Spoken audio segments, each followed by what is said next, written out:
नमस्कार, मैं हूं अवनींद्र आशुतोष, हाजिर हूं लेकर लेमन प्राइम टाइम। जिस तरह से आजकल देश में एक किसान की मौत को लेकर घमासान मचा हुआ है, राजनीति हो रही है, बड़े बड़े वादे किए जा रहे हैं, आरोप प्रत्यारोप का दौर चल रहा है, लेकिन ऐसे में केजरीवाल साहब ने माफ़ी मांग ली है। तो सवाल क्या उठता है, क्या यही सवाल है कि माफ़ी होगी काफ़ी? तो माफ़ी मांगकर जिस तरह से काफ़ी समझाने की कोशिश कर रहे हैं आम आदमी पार्टी के नेता, ऐसे में जनता नाखुश है, देश नाराज है, क्योंकि अरविंद केजरीवाल ने जो माफ़ी मांगी है वो नहीं है काफ़ी।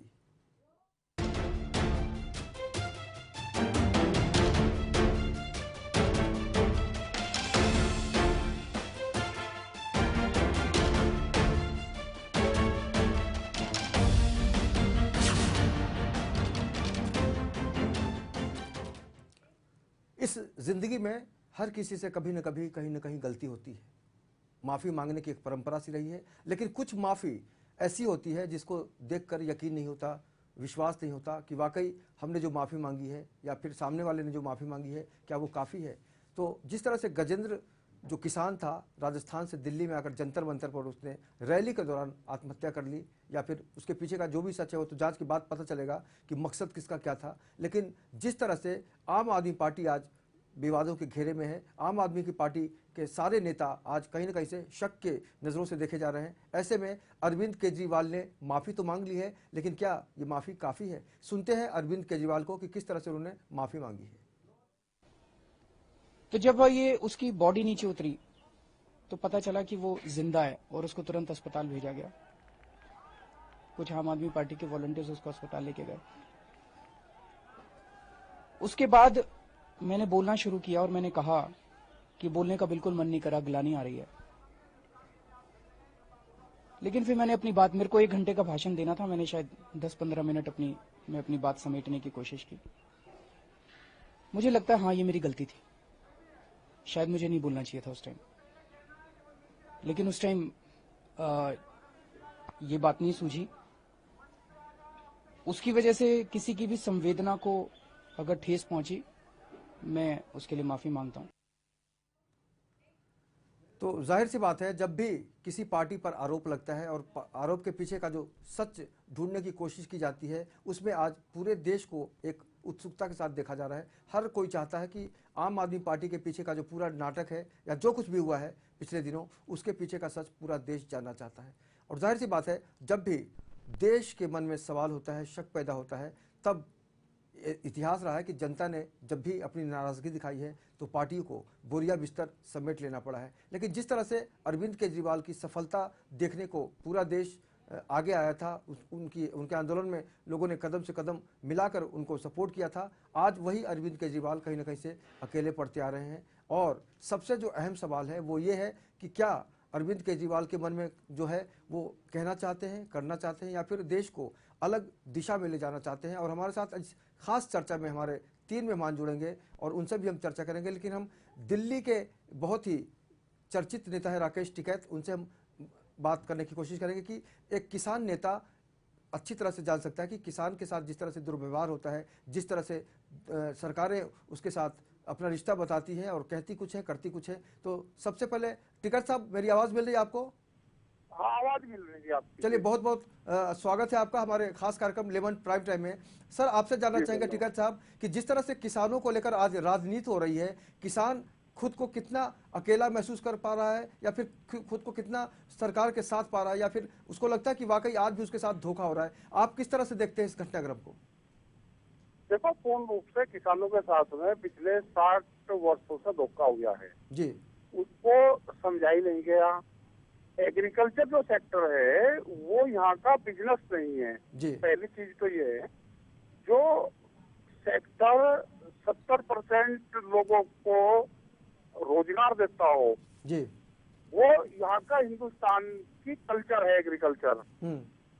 आप उससे डिनाई नहीं कर सकते, उसकी तरफ ध्यान नहीं दोगे तो हालात ये होगी कि पिछले, अगर हम 20 साल का आंकड़ा ले लें, ये 20 साल से आत्महत्याएं शुरू हुई, 12 लाख किसानों ने सुसाइड देश में किया है। 52 लाख नहीं, 12 लाख जी, 12 लाख लोगों ने आत्महत्या की है। 12 लाख के जो सरकारी आंकड़े हैं वे पूर्ण रूप से बहुत कम है, वे करीब 2, 2.5, 2.65 और 3 के आसपास तक जाएंगे। क्योंकि आंकड़े इसलिए होते हैं कि अगर बाप के नाम जमीन है, अगर वो सुसाइड करेगा, उसका पीएम होगा, तो किसान आत्महत्या में दर्ज होगा जी। उसका बेटा जिसके नाम जमीन नहीं है, जो बटाईदार है या उसकी बीवी है या घर का और फैमिली मेंबर है, वो आत्महत्या सुसाइड करता है तो जी। उसका काउंट नहीं होता। जी जी ये आंकड़े हैं। और कितना बड़ा धोखा देश के किसानों के साथ में है कि यहाँ पे देश में 70% लोग जिस व्यवसाय से जुड़े हुए हो उसका मंत्रालय ना हो। जी यहाँ पे कृषि मंत्रालय नहीं है, पहली चीज ये है देश में। जी देश की जनता का बेवकूफ बना गया पूरी पॉलिटिकल पार्टियों ने। जी 18 मंत्री हैं इसके एग्रीकल्चर के। हम्म, तो इस देश इस भविष्य अंधकार में ही रहेगा जब तक इसकी एग्रीकल्चर कैबिनेट गठन नहीं होगा, अलग से इसकी पूर्ण रूप से पॉलिसी नहीं बनेगी, जी और सारे बैठ के जब तक ज्वाइंट सेशन नहीं बनेगा कि एग्रीकल्चर पर हमको करना क्या है। जी। और लेकिन उसके लिए लेकिन बड़े राकेश जी, स्थिर की जरूरत है आज। टिकैत साहब, जिस तरह से एक रैली के दौरान एक किसान ने आत्महत्या कर ली, इसके पीछे बाकी किसान को क्या लगता होगा देश में कि क्या एक किसान इस तरह से कर सकता है, या आपको लगता है कि वाकई इसके पीछे कोई ना कोई षड्यंत्र रचा गया हो? नहीं, कोई षड्यंत्र इसके पीछे नहीं था। किसान दुखी है। मैं उसी गांव से भी आ रहा हूँ, मैं भरतपुर पहुंचा हूँ, रास्ते में हूँ, मैं वही गांव में जाता गजेंद्र के गांव में जी। वहाँ पे वो बड़ा संघर्षशील नौजवान था जी। वो आंदोलन करता था वो लड़का, और वो अपनी बात कहना वहाँ पे मीडिया के सामने चाहता था। अच्छा। उसमें गलती आम आदमी पार्टी वालों की ये रही कि वे उसका मौत का तमाशा देखते रहे, और उनको ये था कि किसान मौत करेगा तो पूरे देश में तुम्हारी पार्टी की वाहवाह होगी और दूसरों को आप नीचा दिखा दोगे। उसको बचाया जा सकता था वहाँ पे। बिल्कुल। एक सवाल और है टिकैत साहब। पॉलिटिकल पार्टी, एक चीज मैं बता दूं, सारी पॉलिटिकल पार्टियों को शर्म आनी चाहिए, देश के पार्लियामेंट को शर्म आनी चाहिए कि किसान अगर पार्लियामेंट पे जाकर आत्महत्या करने लगा तो शर्म आनी चाहिए। इससे घृणित काम नहीं हो सकता पॉलिटिकल। बिल्कुल बिल्कुल। इस दुख का कोई अंत नहीं है, सीमा नहीं है इसकी। एक सवाल आखिरी में जाना चाहेंगे टिकैत साहब कि जिस तरह से अरविंद केजरीवाल ने माफी मांगी है, आशुतोष ने अपने इंटरव्यू के दौरान दुनिया को रोने का एक रूप रोते हुए उन्होंने कहा कि मुझे फांसी पर चढ़ा दो, आप पत्रकारिता जो कर रहे हैं वो गलत पत्रकारिता है। तो कुल मिलाकर ये जो माफी मांगने का जो तरीका है आम आदमी पार्टी की तरफ से, क्या ये काफी है? नहीं, देखो मौत होगी उस पर काफी तो कुछ नहीं है जी।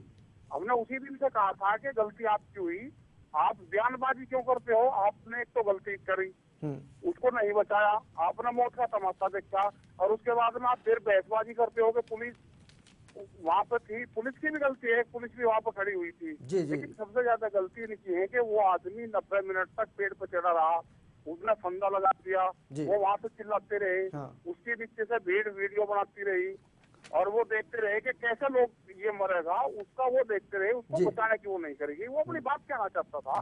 एक हमारी धरोहर थी वो पूर्ण रूप से खत्म आज हुई। वो हम गए उसके परिवार में, उसमें मिले, जिस तरह से उसके बच्चे और वे बड़ी दुखद घटना है। और हम चाहते हैं किसानों से कि आगे इस तरह का कोई कदम न उठावे, इसके लिए पूर्ण रूप से संघर्ष करेंगे। और जिस किसानों को हताश हो जाए कि मुझे आत्महत्या करनी है, वो जीवन हमको दे दे, और वो किसान के लिए समर्पित कर रहे हैं। बिल्कुल। तो राकेश टिकैत जी साफ कह रहे हैं कि अगर कोई इस देश में आत्महत्या करना चाहता है या फिर नर्वस हो गया है तो उनसे संपर्क कर सकता है। हमसे जुड़ने के लिए टिकैत साहब आपका बहुत बहुत शुक्रिया, बहुत बहुत शुक्रिया।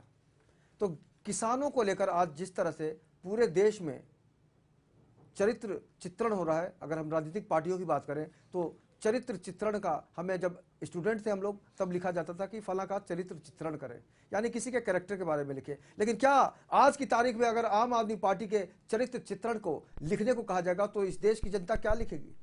ये गंभीर सवाल है। और आज हमारे साथ इस चर्चा में शामिल होंगे हमारे खास मेहमान। सबसे पहले हम स्वागत करेंगे चिश्ती साहब का, जो लगातार अपनी भावनाओं से लेमन न्यूज़ के दर्शकों को अवगत कराते रहे हैं। तो चिश्ती साहब आपका बहुत बहुत स्वागत है।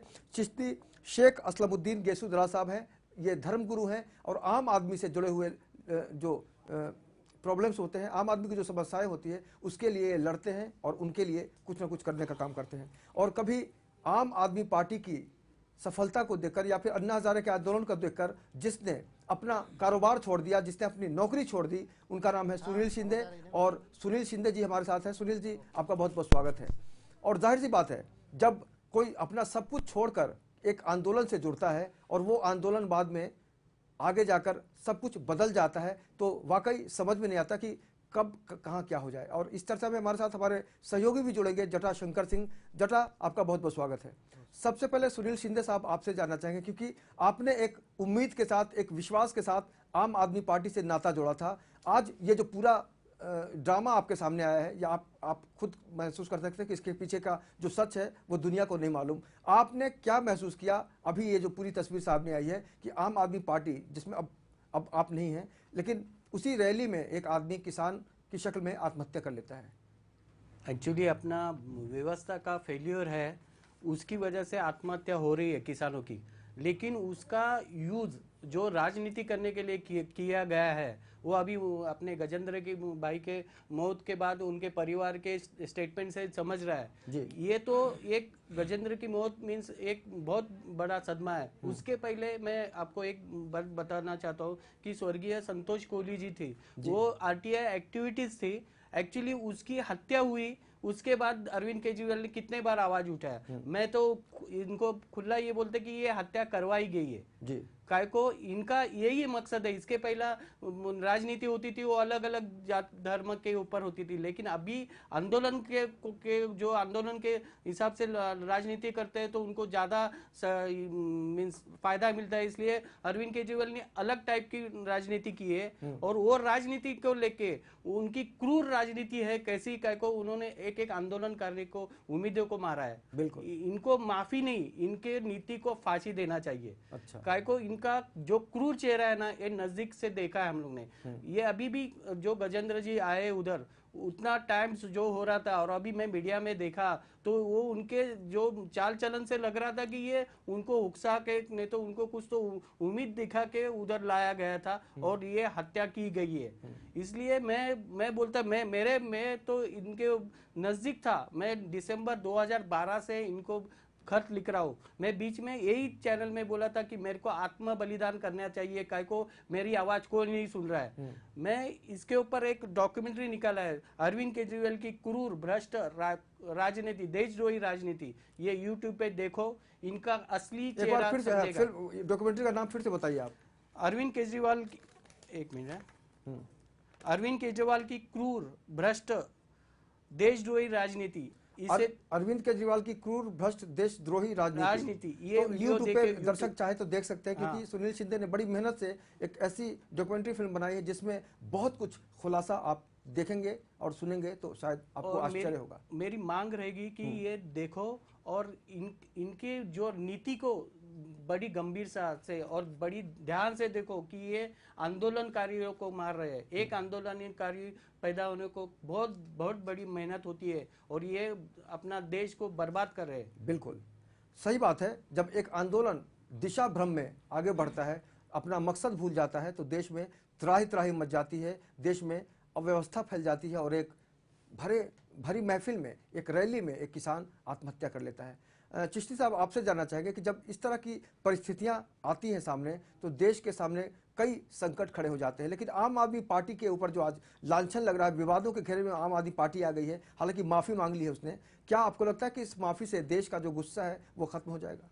सबसे पहली बात तो मैं कहूँगा, जिस किसान भाई का हमारे देहांत हो गया, जिन्होंने अपनी जान को कुर्बान कर दिया, मैं कहूँगा उन्होंने देश के सामने कुर्बान किया, और मैं उनके साथ हूँ। मुझे बहुत दुख है इस बात का, और ईश्वर से ये प्रार्थना करता हूँ उनके घर वालों को मालिक समझ और सहानुभूति दे, और उनकी मदद हो, आर्थिक मदद हो, हर तरीके से लोगों को मदद करना चाहिए।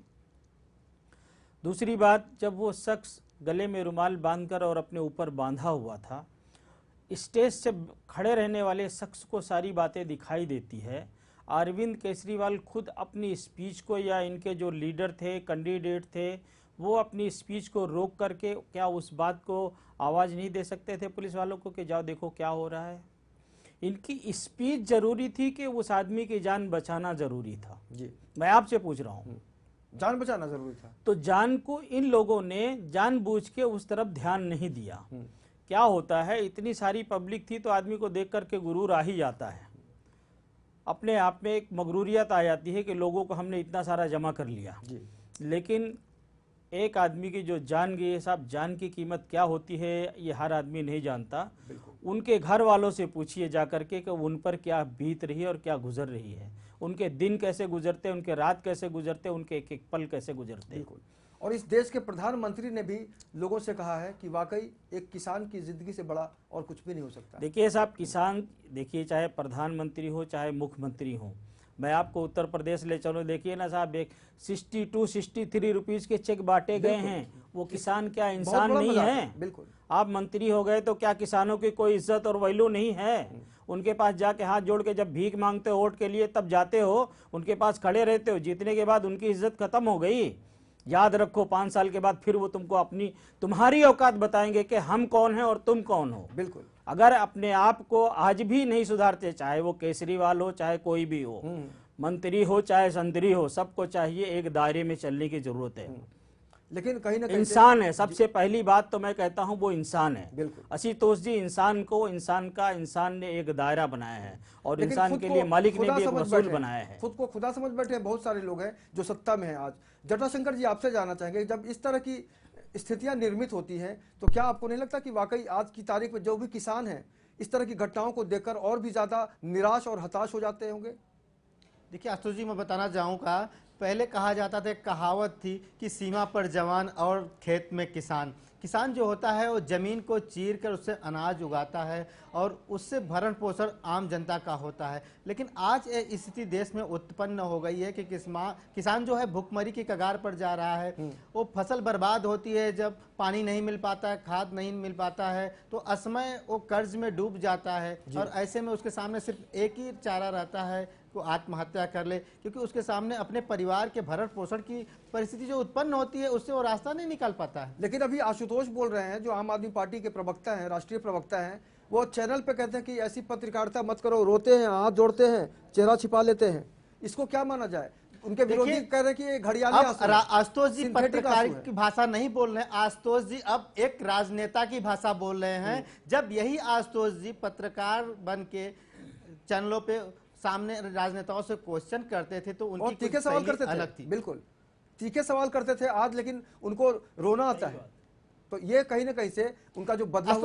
आशुतोष जी मैं बताना चाहूंगा, आम आदमी पार्टी नहीं रह गई, अब एक खास आदमी पार्टी हो गई, कुछ खास लोगों के इर्द गिर्द घूम रही है, जिसके कारण इस तरह से यानी आम आदमी पार्टी पे राजनीति लग रही है। खाप कहना चाहिए अभी, खाप जी है ना, खास आदमी पार्टी हो गई तो खाप इसको बोल सकते हैं। सुनील शिंदे जी, आप क्या बदलाव लाना चाहते हैं इस देश में? क्योंकि आपने जो अपना त्याग किया है उससे शायद देश की जनता परिचित नहीं है, लेकिन आपके नेताओं को तो पता था कि आपने क्या कुछ छोड़ा है और आपने अपना एक जमी जमाई नौकरी छोड़ दी। आपने जिस तरह से इंटीरियर डेकोरेशन का आपने काम किया, बहुत सारे जो आप बिजनेस करते थे सबको आपने साइड में कर दिया। आप सिर्फ यही चाहते थे कि इस देश की जनता को न्याय मिले। अभी क्या स्थिति है आपकी और कितना आप बदलाव लाना चाहते हैं, ये बताइए, अब कितना संभव है? बदलाव लाने की बहुत बड़ी उम्मीद थी, इसलिए मैं आम आदमी पार्टी को ज्वाइन हुआ, लेकिन वो उम्मीद को मेरे फांसी लगाई गई। मैं आपके माध्यम से प्रधानमंत्री को रिक्वेस्ट कर रहा हूँ, चाह रहा हूँ कि मेरा ये अरविंद केजरीवाल की क्रूर भ्रष्ट देशद्रोही राजनीति वीडियो देखो यूट्यूब का और इसके ऊपर एफआईआर दाखिल करो। मेरे को आत्म बलिदान करने का परमिशन दो। मेरे को ये इस पे एफआईआर दर्ज नहीं करेंगे तो मैं आत्म बलिदान करने वाला देश के लिए, को इनकी क्रूर नीति को। लेकिन शिंदे साहब देखिए, आत्म बलिदान, आप आत्महत्या करने की आप बात कर रहे हैं, लेकिन क्या होगा इस किसान के बाद, इस किसान की मौत के बाद क्या हुआ? नहीं, इसके पहले भी बहुत सारे लोगों ने आत्महत्या की है, लेकिन उससे कोई निदान नहीं निकला है। आप आत्महत्या नहीं करेंगे, आप प्रॉमिस कीजिए, क्योंकि आपको लड़ना है और लड़ने के लिए जरूरी है जिंदा रहना। नहीं, मेरे भी एक बात कहना चाहूंगा सुनील सिंह जी, क्यों आया है को मेरे ऊपर पुलिस आयुक्त शामिल होके मेरे ऊपर आत्मघाती हल्ला हुआ है, उसके ऊपर कोई कुछ नहीं कर रहा है। मैं क्यों करने को, मेरे को अभी भी जीने की उम्मीद है, लेकिन मेरा आवाज कोई नहीं सुन रहा है। मैं इंटरनल चलिए आपको समझाने की कोशिश करेंगे चिश्ती साहब, क्योंकि देखिए जिंदगी है तो सब कुछ है, जान है तो जान है, आप लड़ेंगे तब जब आप जिंदा रहेंगे। इसलिए मैं बोल रहा हूँ कि एफआईआर दर्ज करने के बाद सच्चाई सामने आएगी। जिनकी क्रूर नीति है उनको तुरंत ही उसके ऊपर कानूनी ये होगी। बिल्कुल, फिर मैं मेरा जीना मैं करूंगा, लेकिन अभी मैं नहीं कर सकता, क्या को मेरे ऊपर ऑलरेडी हमला हुआ है। मेरे को मैं जो आंदोलन कर रहा है वो भ्रष्टाचार कर रहा है, ऐसा करके मेरे को जिंदा ही इन लोग ने ये किया है। तो मेरे को जीने का वैसा ये नहीं है, लेकिन मेरे को उम्मीद है अभी भी लेकिन उसके लिए कोई तो मेरे आवाज सुननी चाहिए। इसलिए मैं आपके माध्यम से प्रधानमंत्री को बोल रहा हूँ कि लेमन आपके साथ तब खड़ा होगा शिंदे साहब, जब आपको लगेगा कि मेरी आवाज नहीं सुनी जा रही है या मेरी बातों को लोग महसूस नहीं करें। लेकिन लेमन चैनल वादा करता है आज की तारीख में कि आपको आत्महत्या नहीं करने देंगे और निश्चित रूप से आपका जो भी आंदोलन होगा उसके साथ हम भी आगे बढ़ाएंगे कदम, क्योंकि भ्रष्टाचार को मिटाना हमारा भी मकसद है। लेकिन चिश्ती साहब, ये जो मानसिक स्थिति होती है जब आदमी तय कर लेता है कि अब हमें अपनी जिंदगी को खत्म कर देना है, तो उनको किस तरह से आप रोकना चाहेंगे, क्योंकि आपकी जिंदगी अनमोल है। देखिए साहब, ज़िंदगी सिर्फ एक टाइम मिलती है। जो लोग दुनिया से आखिरी वक्त होता है, जब जाने का वक्त होता है, उनसे पूछिए उन पे क्या गुजरती है। ज़िंदगी जीने का नाम है। आप अपनी ज़िंदगी को मारने की कोशिश ना करें, इसको जिंदा रखें। जिंदा रखेंगे तो आप फेस कर पाएंगे, लोगों से मिल पाएंगे, अपनी बात पहुंचा पाएंगे। बिल्कुल, जाने के बाद आप लोगों के पास भी नहीं पहुंच पाएंगे, लोग दो आंसू बहाकर चले जाएंगे कि बड़ा अच्छा आदमी था। इसके अलावा कुछ नहीं होना है। कोई आपको अपनी जिंदगी बरकरार रखना है, मरते दम तक लड़ना है। मैं मेरी हिस्ट्री बता दूंगा तो आपके पैर के नीचे से शिंदे जी जमीन निकल जाएगी। बिल्कुल, लेकिन आपके सामने जिंदा बैठा हूँ, लोगों ने मुझे भी जिंदा नहीं छोड़ा। तो मैं एक गरीब आदमी हूं, मेरे ऊपर इनकम टैक्स की रेट डाली गई। 20 आदमी खड़े रहे सुबह 8 बजे से रात को 8 बजे तक, आखिर में कुछ नहीं मिला। 4 साल केस चला, सेटल करना पड़ा। मैं एक गरीब आदमी हूं, मेरे ऊपर लोगों ने कैसे कैसे क्या क्या तकलीफें दी मैं जानता हूं, लेकिन कोई बात नहीं, घर तक लोगों को दे दिया, मैंने सब कुछ दे दिया, लेकिन फिर भी कोशिश किया, हिम्मत नहीं हारा। अगर तुमको अपने उस मालिक पर भरोसा है जिसने तुम्हें पैदा किया है, तो आपको जीना होगा।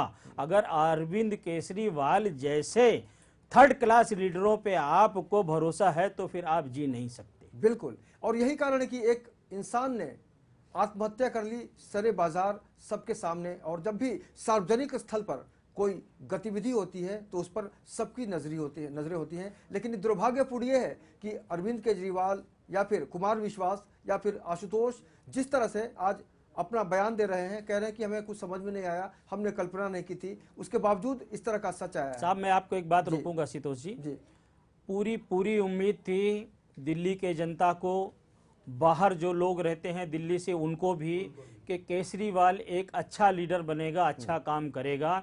ये गरीबों का लीडर है और गरीबों के साथ कंधा से कंधा मिलाकर चलेगा।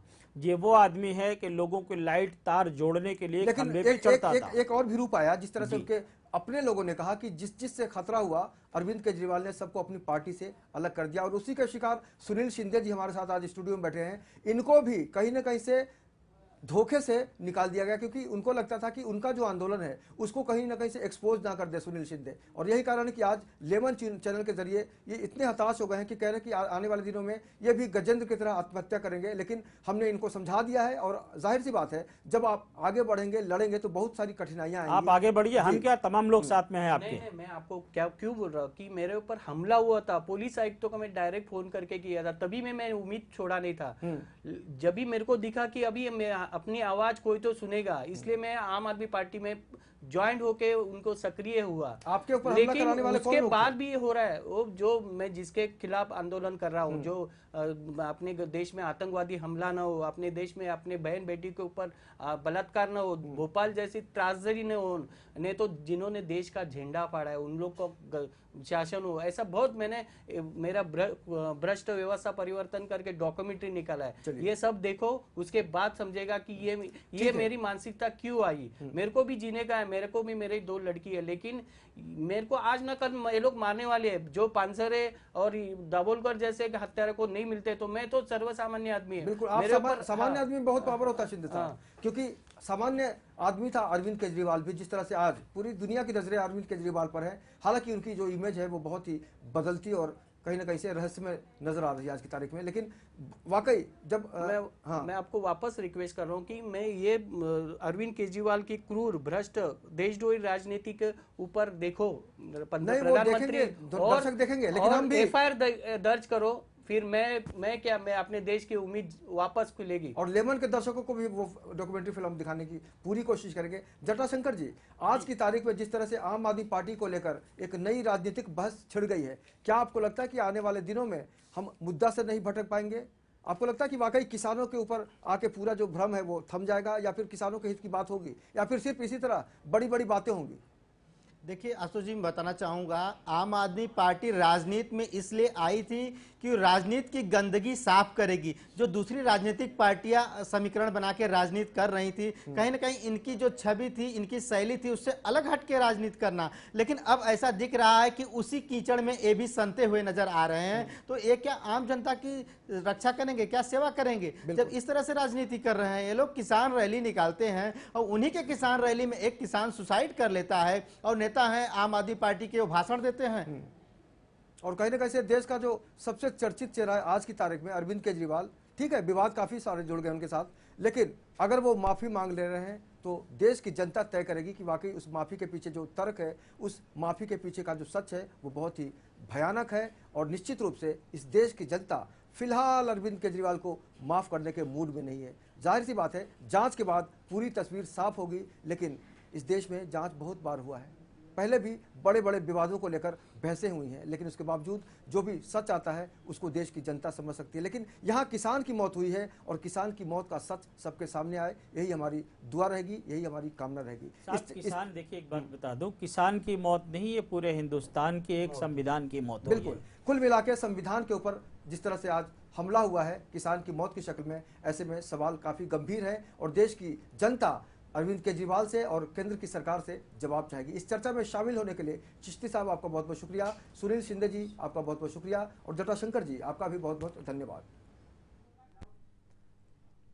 अरविंद केजरीवाल का मतलब होता है आम आदमी पार्टी, लेकिन जटाशंकर सिंह ने साहब कहा कि आम आदमी पार्टी की जो शक्ल है वो खास आदमी पार्टी की हो गई, यानी आप अब खाप की शक्ल में, खाप का मतलब होता है तानाशाही और निरंकुश शासन देना, कहीं ना कहीं से आम लोगों को अपनी मुट्ठी में रखना। और यही कारण है कि आज अरविंद केजरीवाल की जो यात्रा है उसको लेकर काफ़ी सारे लोग परेशान हैं, दुखी हैं, और यही कारण है कि हताश होकर एक किसान ने रैली में अपनी जान दे दी। अब उस जान देने के पीछे का जो मकसद उस किसान का था वो तो खुदा जाने, लेकिन सरकार को या जो भी जनप्रतिनिधि हैं उनको ये समझना होगा कि इस गजेंद्र की जो जान देने के पीछे का जो सच है उसको किस तरह से जनता के सामने लाया जाए, ताकि दूसरा किसान इस तरह की गलती ना करे और देश की जनता को भी लगे कि हाँ सरकार है, संविधान है और इस देश की जनता आने वाले दिनों में भी सुरक्षित रहेगी। फिलहाल की चर्चा में इतना, लेकिन लगातार आप बने रहिए लेमन न्यूज़ के साथ। मुझे दीजिए इजाज़त, नमस्कार।